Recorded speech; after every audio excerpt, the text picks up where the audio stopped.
food, water, medicine to get into Gaza.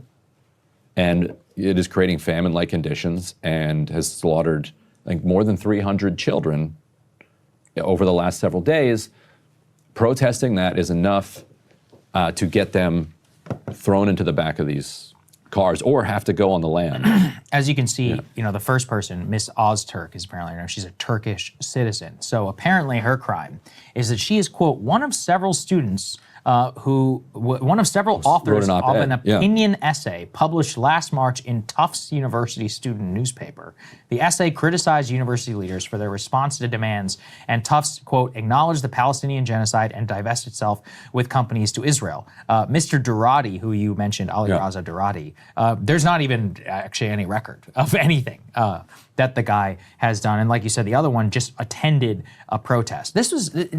Again, I need to talk philosophically here. Do you see the number of agents who are involved in arresting this lady? We don't have better things to do here? I mean, look, I know you disagree. I know you disagree, Ryan, but I want to see those people applied to people who are in the country illegally. Right. Because that's what, quote, mass deportation was supposed to be about. Last time I checked, not, you know, facilitating the arrests of some student, PhD student. Look, fine. I mean, this is where you and I have a disagreement probably. Like, I do think people who are here in the country on student visas and all that, you should be a little careful, okay? I'm not saying you don't have rights and all that, but, you know, listen, but just philosophically, when I go to authoritarian countries or other countries, like I don't mouth off about whatever, you know, when I'm in China, in Tiananmen Square, you know what I don't talk about? I don't talk about the Tiananmen Square massacre. But think about that. Are we an authoritarian country? Well, I don't think that we're, quote, an authoritarian country, but I think common sense would dictate that whenever you're in another country or a guest in that person's country, you should generally try not to rock the boat.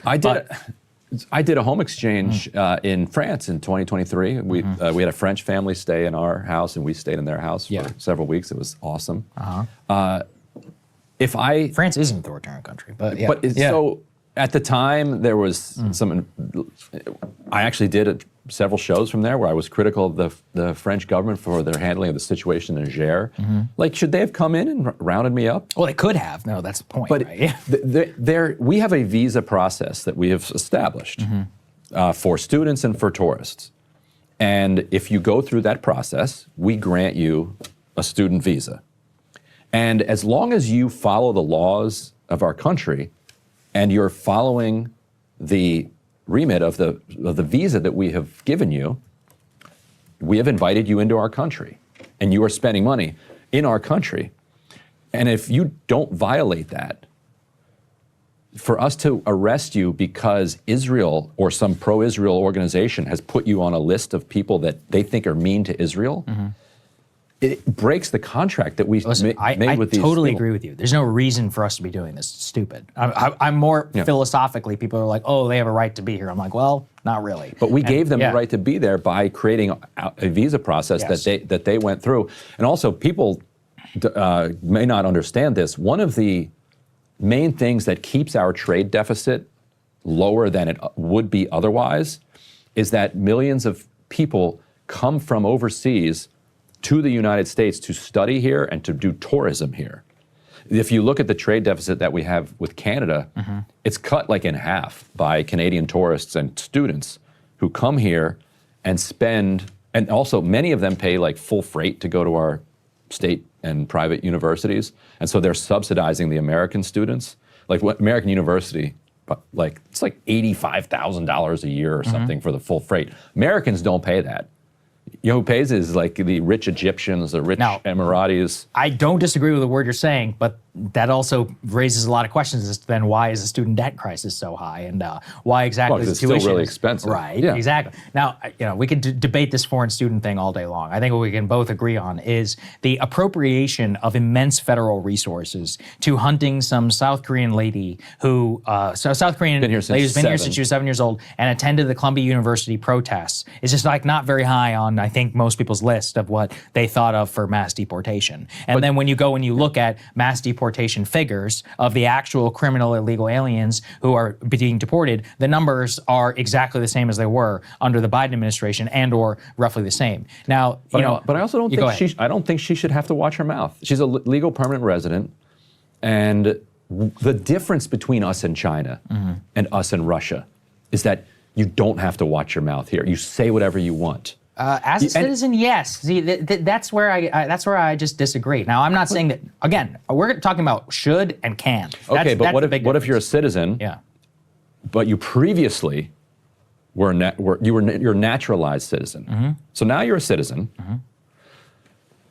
You've had a lot of Republicans say, or Trump administration officials say, well, okay, yes, they're a permanent resident, but if we would have known that once they became a permanent resident that they would go and protest Israel, we would not have given them their permanent residency. Therefore, we're taking their green card, and then we're taking the visa they had before that, and we're going to jail them, and we're going to send them to El Salvador, we're going to send them back to wherever they're from. Why would that not also apply to citizens? So like, we gave you your citizenship, but we wouldn't have given it to you if we would have known that you were going to be critical of Israel. Case law is very different on citizenship. Stripping a United States citizen of citizenship, as I understand, is just a little harder. No, not a little harder. It's like there's significantly harder. I don't actually think you can strip a United States citizen of No, citizenship. you can if you can only if they prove violate. they lied. It's like in your passport if you open it. They say it says if you serve in a foreign military, except for the IDF. Yeah. If you you know. But they say if you lied to get your citizenship. That's right. If you and lied, what they would say is you told us you support and defend the United States, and here you are criticizing Israel. So how dare you? You lied.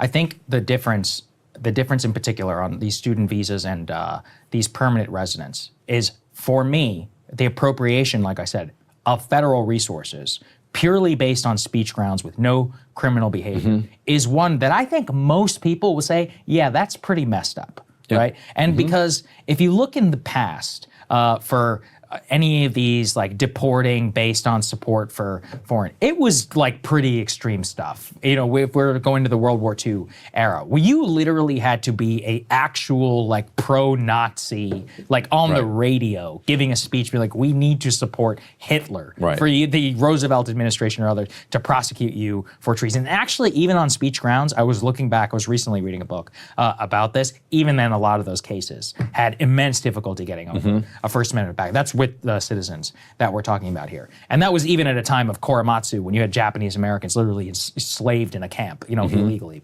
by their government. But in this particular case, the point is that they are using extraordinary measures of the United States, you know, what treaty, exactly, what is the State Department, the Secretary of State can designate any individual here and pulling their visa, and then using ICE and like, I mean, do you know how much money it costs to like arrest someone and fly them to Louisiana? I don't know, what, tens of thousands of dollars just to support these type of operations? I think that's the big problem that we see right here. And most people can agree that it's obviously a stunt. And the worst is that it's on behalf of a foreign government. And these lists of all of these people, as you and I know, are coming from these like pro-Israel groups who have sat there and scrubbed social media. It's sickening for me, you know, to even watch, because there's like these accounts on Twitter, Stop Anti-Semitism or whatever. And I'll watch them just like blow up some girl who like wrote on Strava that she was like really upset Free about Palestine. And she, no word, she was like, saw some annoying Zionists. It's like, okay, whatever, all right? People can post whatever they want on their social media. And they're like blowing up this lady's life. Or, you know, a flight attendant who has like a Palestine flag on their lapel. You know, by the way, I've been on flights before where I've seen the Israeli flag there. Whatever. Maybe she's Israeli. Okay. Yeah, I don't care what flag you have. Supports Israel. Yeah. Give me a drink. You know, it's like, what are we doing here? Let me get the whole can. Yeah, that's right. Give me the can. I need the Diet Coke can. All right, and pour it properly over. I'm joking. Okay, I don't ever say any of this stuff.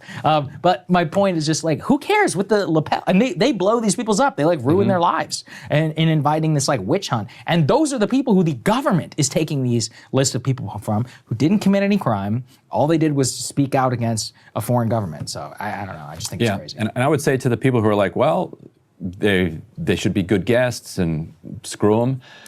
No, so to be clear, I'm not saying screw them. I'm actually on their side. I don't think that they should. Well, I mean, there are going to be there are I'm people more saying watching at this a who are more in the philosophical screw them. level, what I get annoyed by is like this transnational American identity, as if citizenship itself doesn't mean anything. Just simply being present in the country does not mean you are a citizen who's entitled to all of the protections that we have, and that the government cannot deport you for a reason. And it is just empirically true. If you want to argue America the exceptional country and all of that, I think that's fine, but it is empirically true that in almost every country in the world, that going there and in participating in a protest, specifically like in a foreign